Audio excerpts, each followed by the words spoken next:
Hello and welcome to Gabie's Knit Goodies. I am actually in the back of my minivan. I tried to set up a bit of a little studio here because I have some time to wait for my daughter. So I thought I'd actually be able to chat about knitting a little bit. I may need to adjust my camera a bit.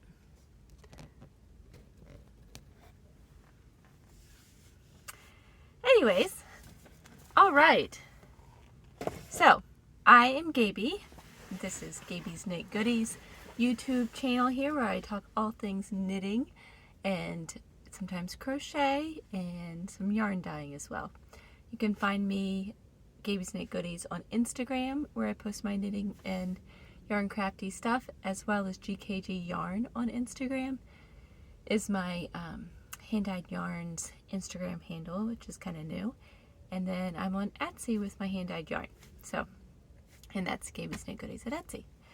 So, I guess we should probably talk about the newest finished object that is behind me here that I've used for my backdrop in the car. My daughter actually had a poster board from a science project in here, so I used that to hang up my Habitation Throw. Okay, so as you can see, I finished my Habitation Throw, and I absolutely love it. I feel like it's a blankie for me. It's just so soft and squishy, and I have some soft fuzzy mohair in here too, and it's just so fun. I love it. I have yet to weave in my ends. You might be able to see a few ends here and there, so I have a little bit more work to do with that, but I absolutely love it. It's so great, and now my daughters of course want one too, so we'll see when I get around doing that. But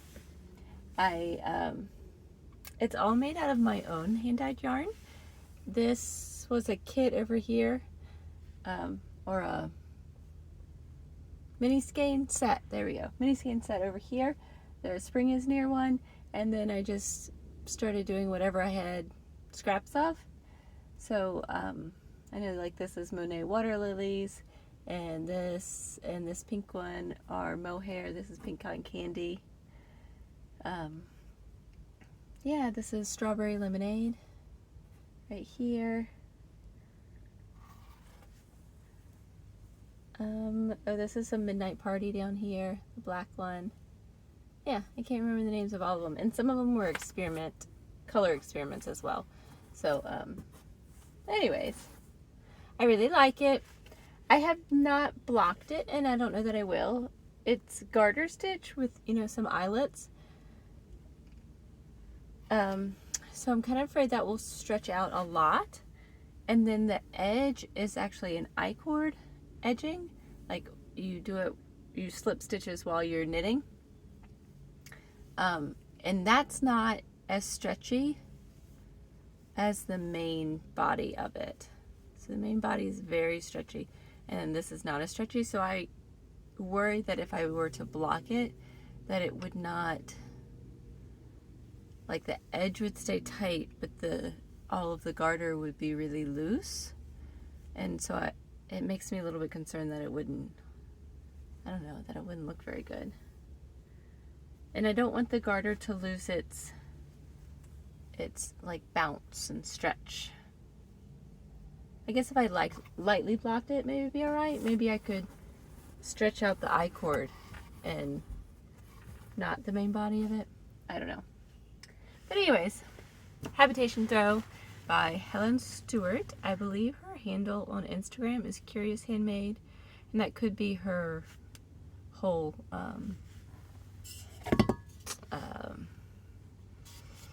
design business name. I'm not sure. I made some coffee before I left because I love coffee.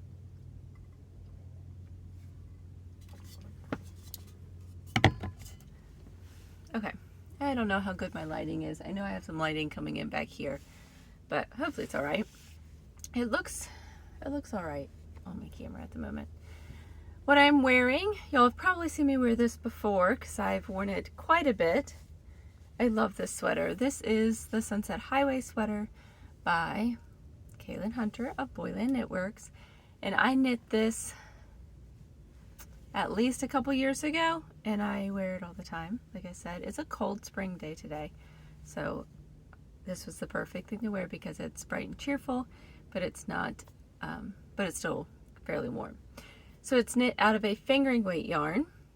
She, I believe, knitted out of something like an indie dyed yarn, a hand dyed yarn. This one is a Knit Picks yarn, the Hawthorne, I think it's like Peruvian wool maybe. It's not merino. It is, I don't consider it scratchy, but it's not like buttery soft. But it has held up quite well. So I've been very happy with that. It is pilled a little bit, but it's held up quite well with how often I have worn this. And I was trying to imitate her colors. I really like the vibe of Caitlin Hunter's sweater for sample, but I picked everything out just from the pictures online. And I think I have like a video from quite a while ago where I talk about the details of this sweater. Yeah, I'll try to find it and link it if I can. I can't remember if I did a dedicated video for this sweater or if it's just mixed in with, like, you know, the other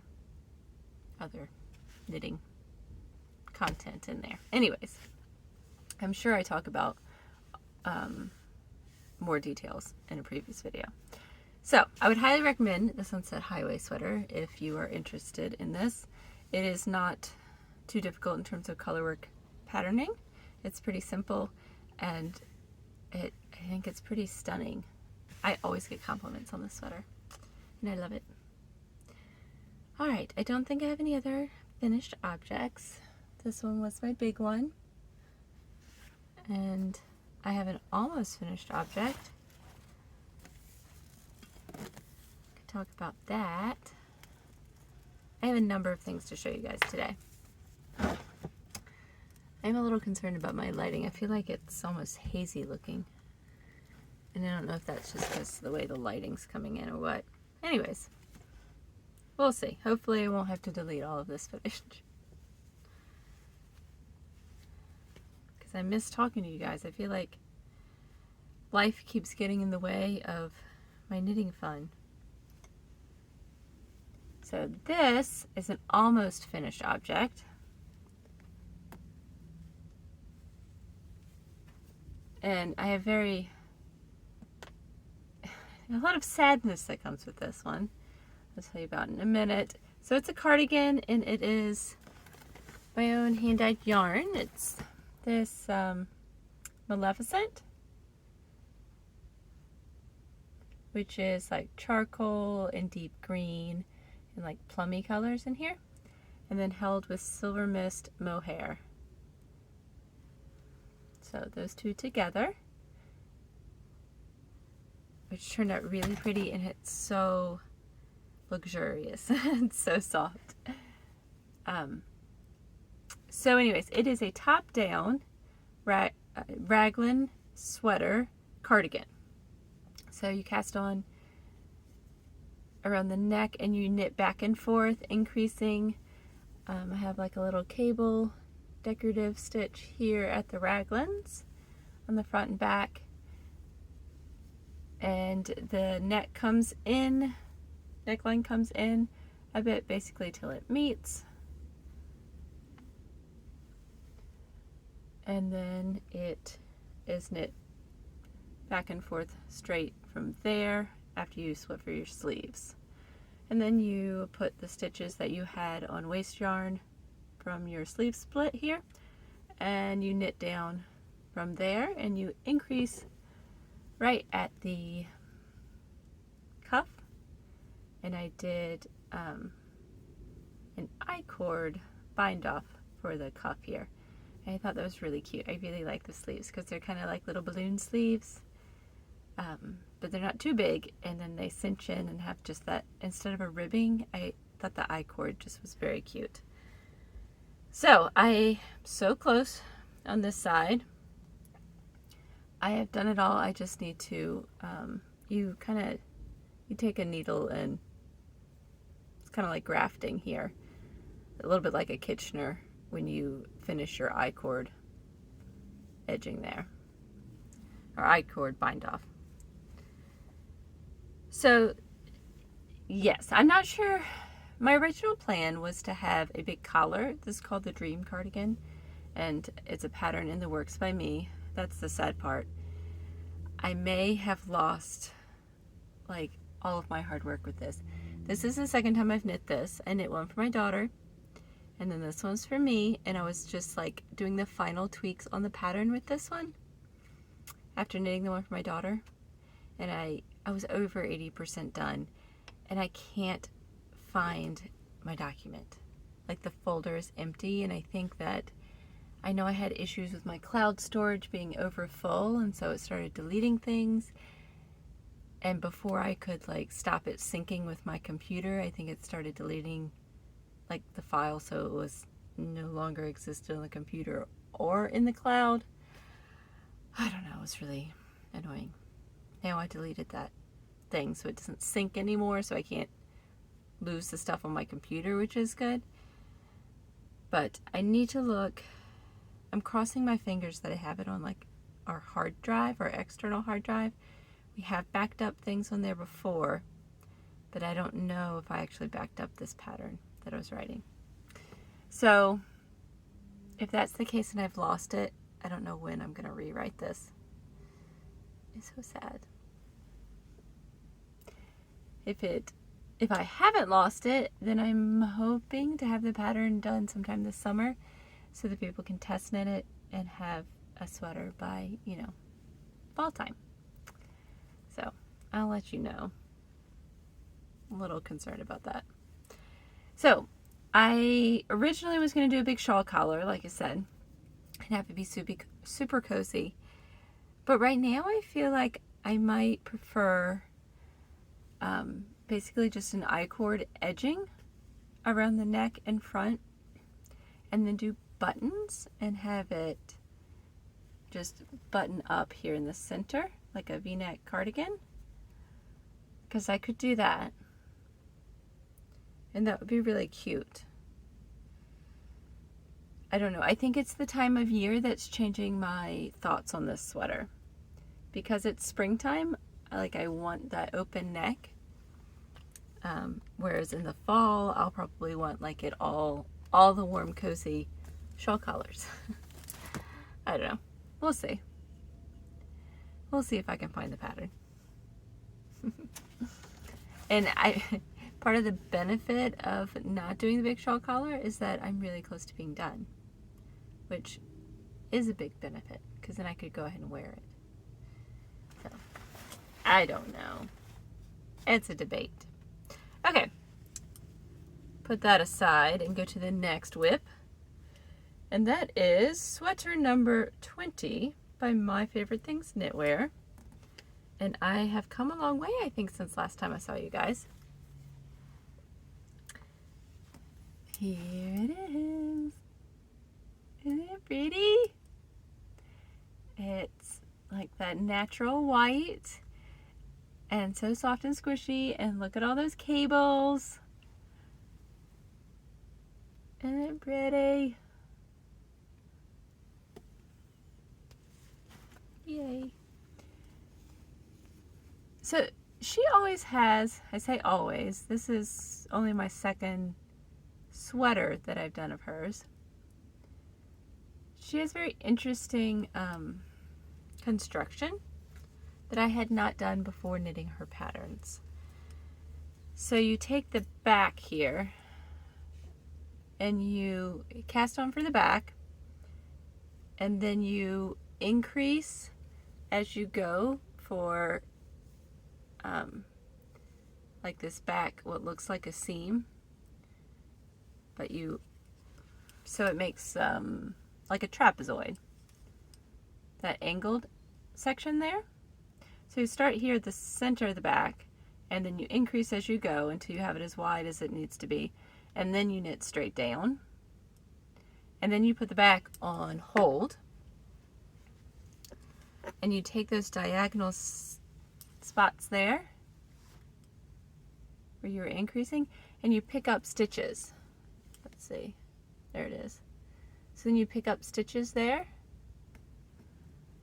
and you knit each front section until they're long enough, and then for this one you increased in the center for the neckline, and then started knitting across the whole front until the armhole was deep enough, and then you join it and cast on a few stitches and added a little cable here, so that now you're knitting in the round. Pros and cons to knitting in the round.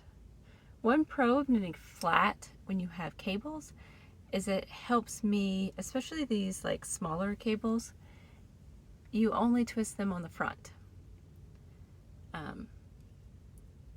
And I don't know, I find it easier to keep track of where I am in the pattern when I'm knitting back and forth, whereas when you're just knitting the round, I don't know, it's harder to tell the difference in my cables between row 3 and 4 when I'm knitting in the round versus if I'm knitting back and forth,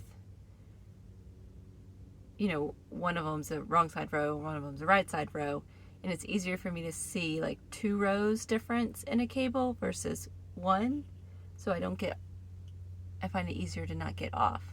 And I haven't been doing the best, like I printed out the back, so that was easier because I just would draw a marker across the lines I'd already done. But then I did not print off, I don't think I printed off any of the other ones, so I've been following it on my phone, which is not ideal for me. Anyways, I have really enjoyed knitting with this. I'm holding a strand of kid silk mohair, or kid mohair in silk. It is 72% kid mohair and 28% silk. I do have this on my shop. It's the Cloud Natural Undyed. And then I also have Merino nylon. I need to wind up another ball of this. And it is Merino, like I said, Merino nylon. It is DK weight. So I'm holding both those together, and it gives me a good gauge for this pattern. And I am using the recommended needles that she has, which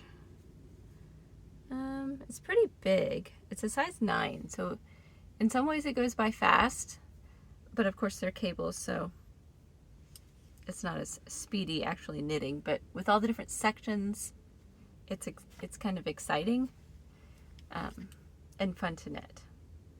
And I always find it very satisfying to knit cables. But what I was saying is that you really need to pay attention though when you're knitting, and follow your pattern and kind of cross off your rows or whatever you do to keep track. Use a row counter or something, because otherwise you might make a mistake like I did in this back section, and I crossed one of these cables the wrong direction, and I didn't know until like it was like here and I was all the way down here.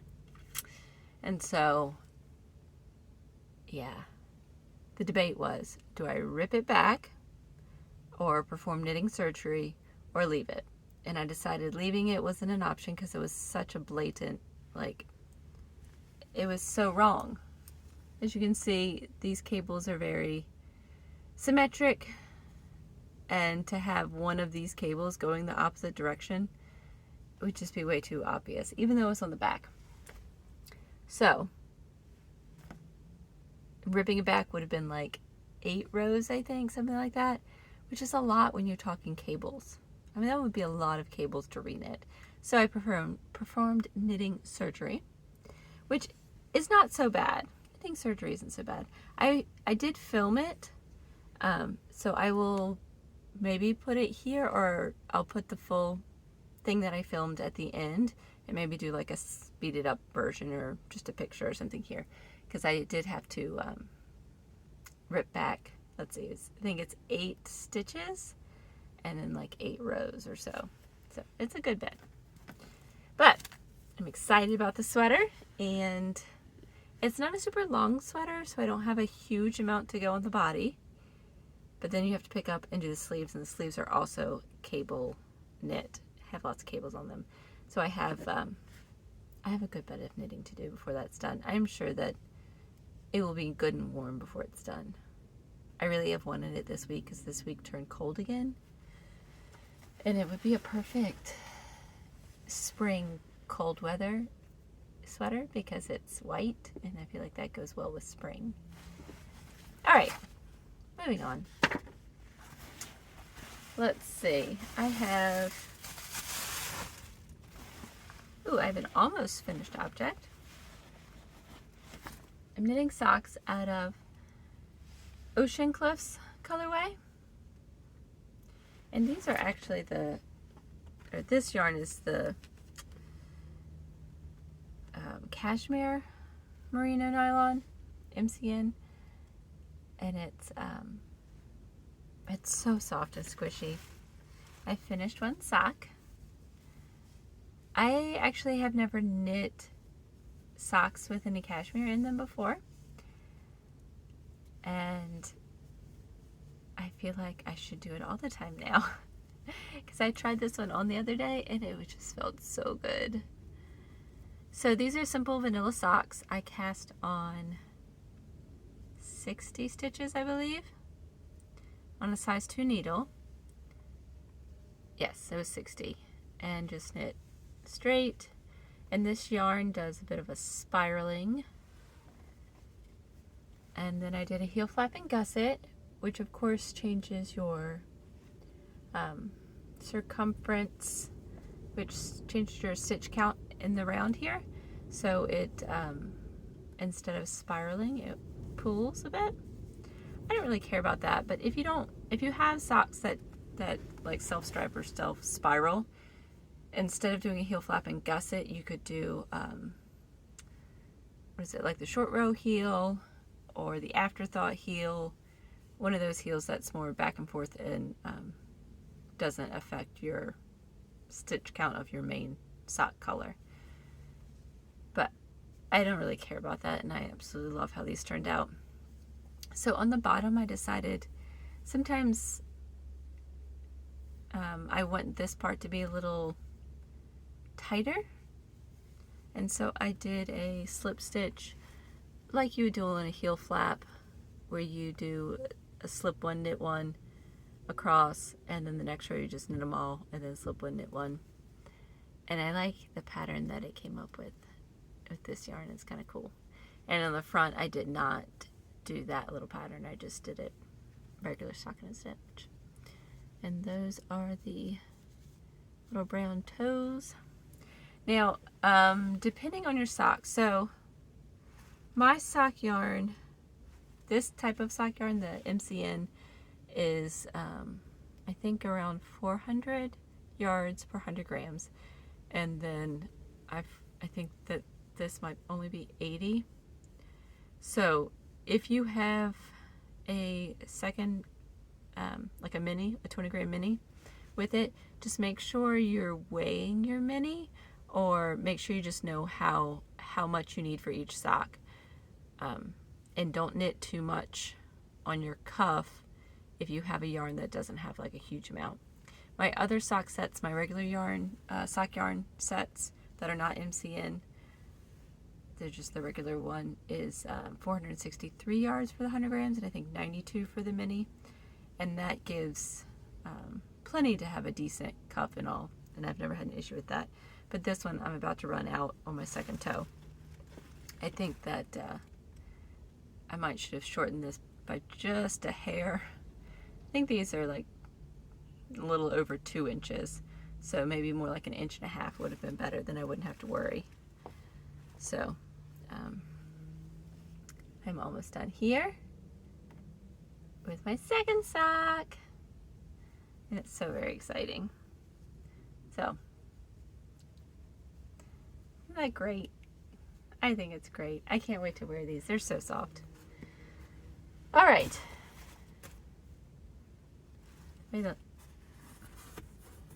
Trying to block the light some here, but anyways. Next work in progress. I needed a small project, And I had some leftover blue steel sock yarn. And it's like a blue with a few little speckles in it. And I had a tiny bit of this little green colorway. So I put a couple little green stripes in the cuff. These are 64 stitches, and this is my regular sock yarn. So I did 64 stitches, and they're on size these are the little ChowGoo 9-inch circulars. Size 1.5, I think. Size, ooh, these are only size 1, 2.25 millimeters. I didn't realize they were only size 1. Anyways, no wonder they seem so small. Usually I do my cuffs in these, and then I do the body in the 2. But the size 2 was taken by my other socks at the time, so I just started doing this in the 1. I think it'll be big enough. So I just did the 64 stitches and a 2x2 cuff, and then I decided to do a basket weave pattern. I wanted something a little bit different. I wanted a textured sock, and like I said, I was just grabbing something small to go so I'd have something to work on while I was sitting around. And I needed something that would fit in a small purse. So this is what I picked up.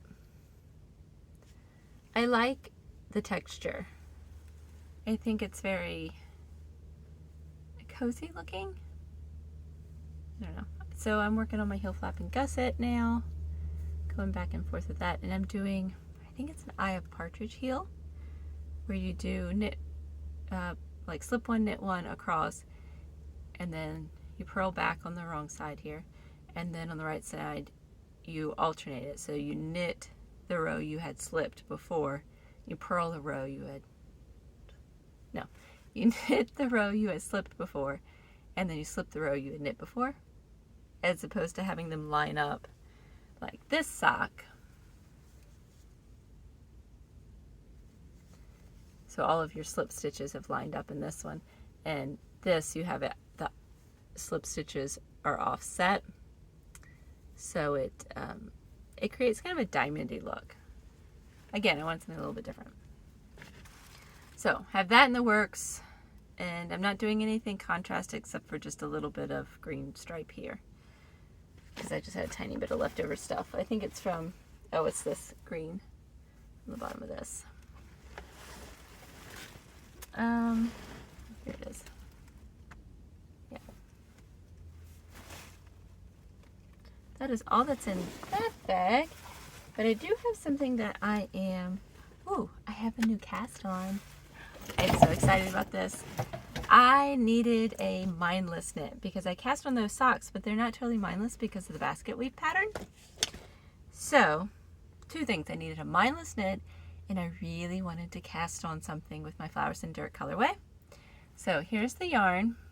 It's Flowers and Dirt, and I think it might be one of my favorites because it's got like pink and purple, but then it also has like a dark, like grayish blue and browns in it.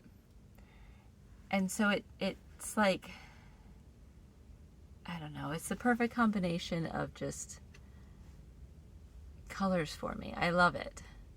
Not super girly, but it's got that a little bit of pink in there. Just love it. So I just cast on the half and half triangles wrap, and I think I'm totally like behind the bandwagon of this one, but I'm finally jumping on it because I just needed something mindless, and I wanted something that would totally like show off this yarn, because I'm pairing it with, so this is going to be the first triangle, the Flowers and Dirt, and then the other side's going to be my Dark and Stormy colorway, which is shades of blue with a little bit of gray in there, as well as some brown. So the browns will totally pick up each other, and that just has like little touches of brown in it, but then the blues will totally work together, because that'll be like very blue, and this one just has a little bit of bits of blue in it. Anyways, so excited about this, and I absolutely love how the color is knitting up. I love the combination.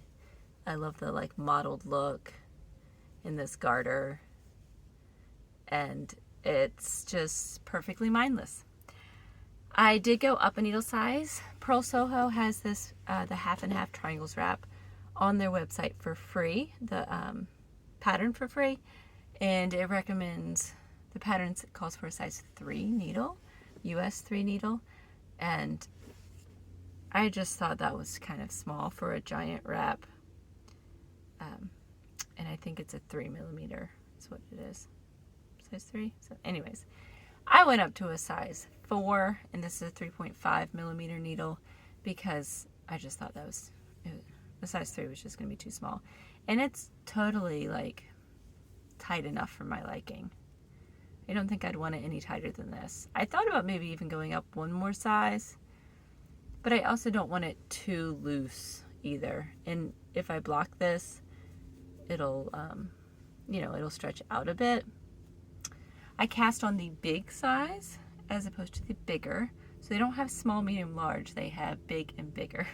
So the smaller size, which is the big size, is what I cast on. And I think it's like 190 stitches. Yeah, and of course I'm in the middle of a row here. And it doesn't look that big, but it's kind of all bunched up. So I think it'll be decent size. I don't know if it'll be as big as wide as this one or not. No clue how many stitches wide this one would be. But you cast on for a flat edge, and then you're doing short rows the whole time, and so you cast on this one big long edge, and then it kind of goes like this, and you have all these live stitches in the middle between the two triangles. And then, from what I read and watched a video on, then you when you start picking up those wrap and turn stitches, your short row stitches, you're using that new yarn, and you start growing again to get longer and longer and longer. I think that's what it is. Or else you cast on a whole bunch of stitches and then go down and get shorter. Not sure. Oh, take that back.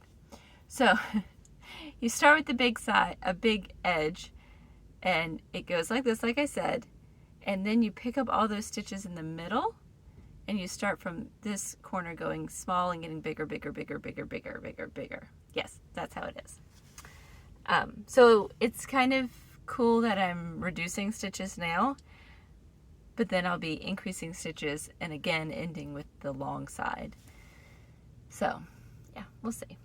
Some people do an I-cord type edging, like where they slip a stitch or they slip a few stitches on the edge. And because of this one and how tight it is compared to the garter, I decided not to do that. The pattern does not call for it. So I'm just leaving it as the garter edge.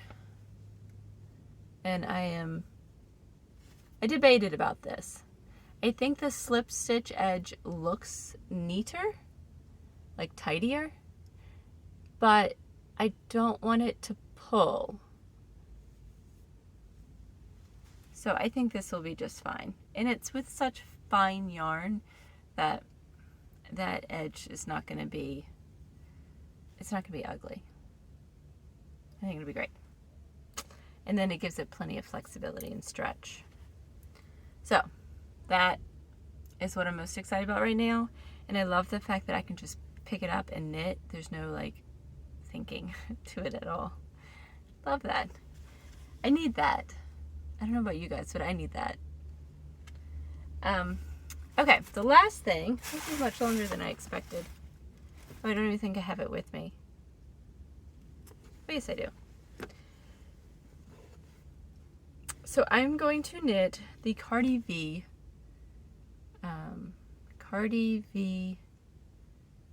sweater. Cardi V sweater is by Anne somebody. I'll put the information up here. And I'm going to hold, again, a strand of Merino nylon with a strand of the Mohair, Kid Mohair in silk. I love that combination, and the pattern calls for this type of combination. So I wound these up and I was like, yay, I'm ready to go. I'm gonna cast it on. And then because of my sweater number 20 sweater, the cabled one that I have here, it's the same color.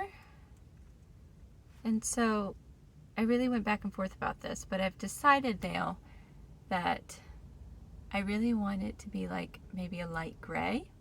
And I'm even thinking I might dye the merino a gray color and then leave the mohair white. So it'll even lighten this up even more. I want it to have a springy kind of beachy feel almost. Like I imagine myself wearing it like on the beach in the evening with shorts or something, or first thing in the morning when it's still like cold and windy, or cool, not necessarily cold, but cool and windy. And so I think like kind of a light gray would be pretty, especially with like a white fuzzy haze over it. Yeah. So anyways, now I have 100 yards, not 100 yards, 100 grams, 400 and some yards wound up. So I either need to attempt to put this back into a skein and then dye it, or potentially use that for something else. I don't know yet. We'll see. So anyways, this has been fun. I'm glad I got to talk to you guys, and I hope that both the sound and the lighting turned out okay in here. Yeah.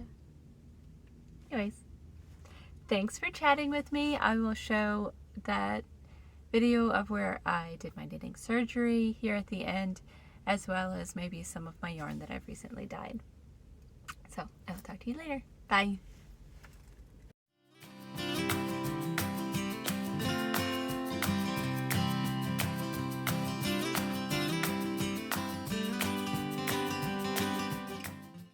This is the beginning of sweater number 20 by My Favorite Things Knitwear, and I'm using Gabie's Knit Goodies yarn. This is a DK weight merino nylon superwash and a kid silk mohair in lace weight, and they're being held double, which gives a really good fabric for this sweater. This video is about the cable, so it's an all-over cable sweater, and as you can see, this cable right here is going the wrong direction. They're supposed to all be crossing over to the right towards the inside here, and I did not realize till I was all the way up here that I had crossed this one to the left as opposed to the right. So I could pick back about 8 to 10 rows here, the entire back panel of this sweater with all these other cables going on, or I can just pick back this section and redo the cable and fix it using a crochet hook. So that is what I'm going to show how to do right now.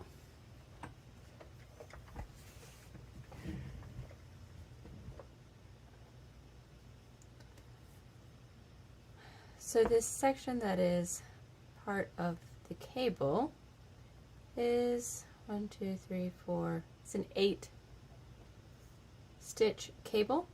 So you need to take those off of your needles. And yes, they are live stitches that can indeed unravel. So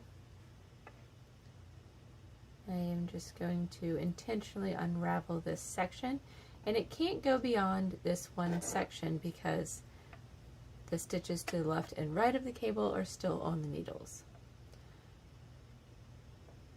So I'm just going to keep pulling it out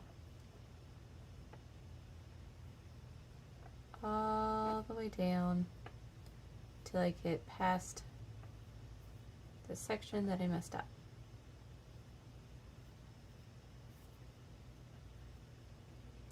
It does have mohair, that strand of mohair, which can make it a little trickier to unpick. However, it is better than if you just had mohair.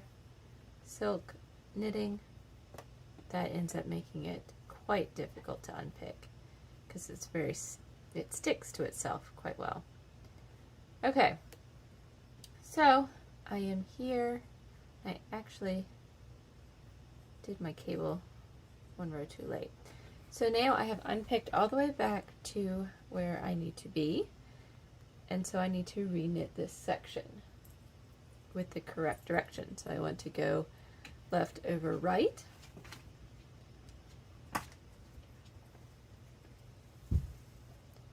Okay, so now I'm going to put the 4 stitches that are on this side here on the left hand needle, and these 4 stitches I'm going to put on a little crochet hook here, or a cable hook.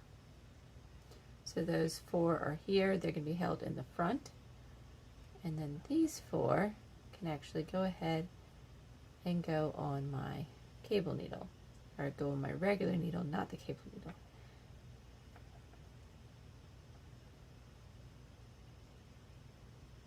Okay. 1, 2, 3, and 4.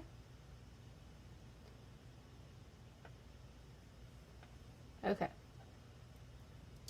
So these 4 are going to be knit first, and then those will be knit second, and as you can see, it's now going the right direction. So I'm actually going to place these on my needle in order to knit them.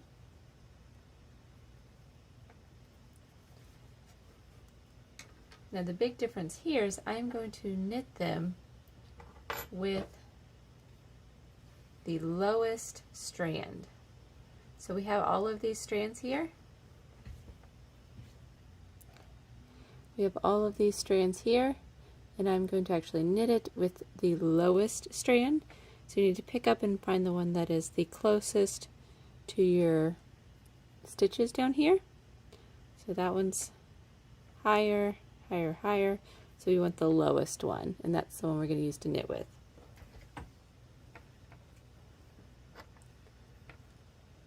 You could use your other needle if you'd like, and just knit it like normal using that lowest bar.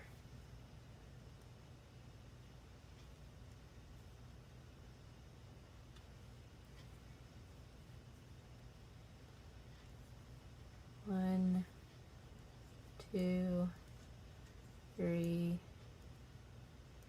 and 4, and then the second 4 stitches. 1, 2, 3,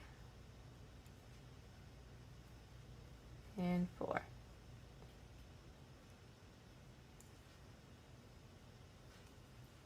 Okay, now sometimes you'll end up with something a little looser, but when you block it and when you kind of pull it around, it'll adjust and get back to normal. Okay, so now we have to knit again, right?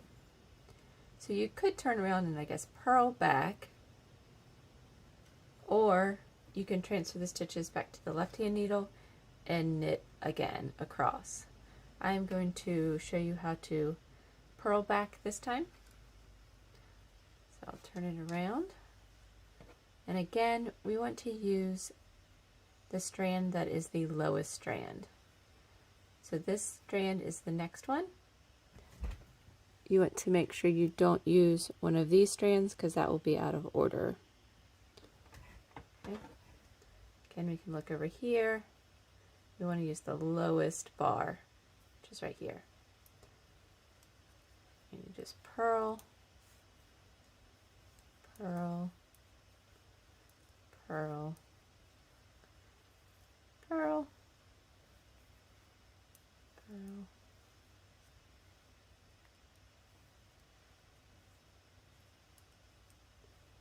Okay, so this last stitch is a lot of times a little tighter with that bar. Okay, now we have a few more to go.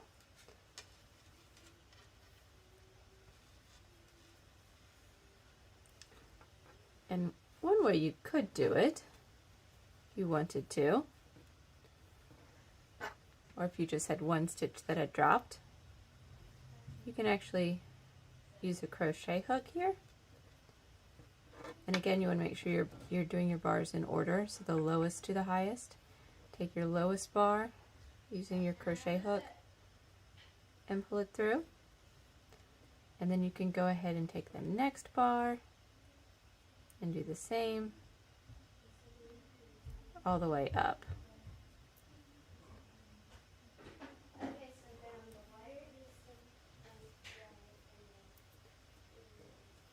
Again, making sure you get the next bar and you don't skip any bars.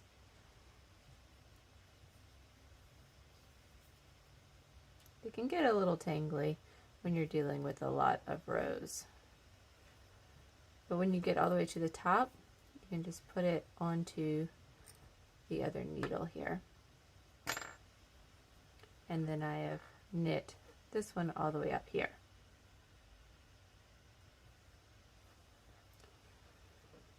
Okay. So again, let me show you just using that lowest bar, and you can knit across as one option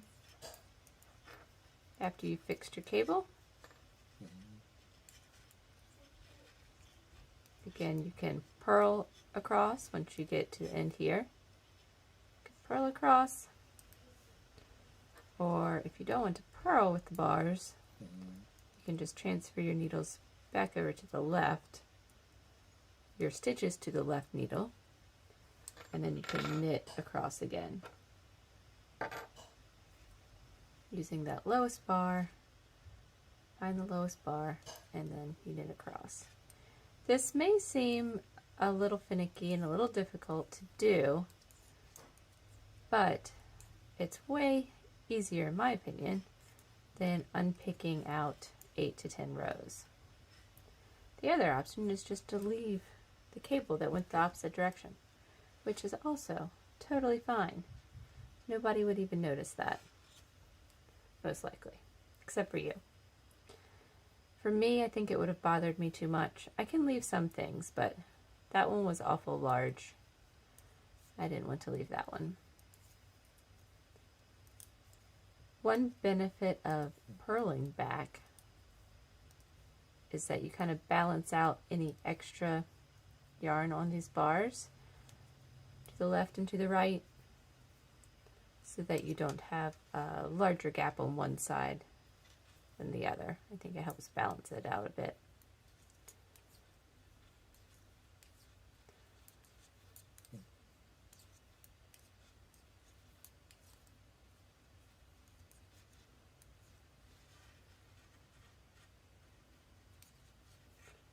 I hope that you feel now a little more confident about giving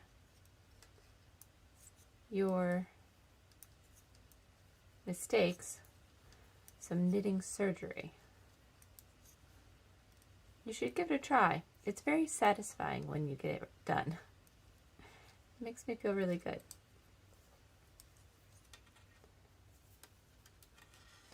Alright, and I made it all the way back up to the top here, and you can see it's a little loose right here.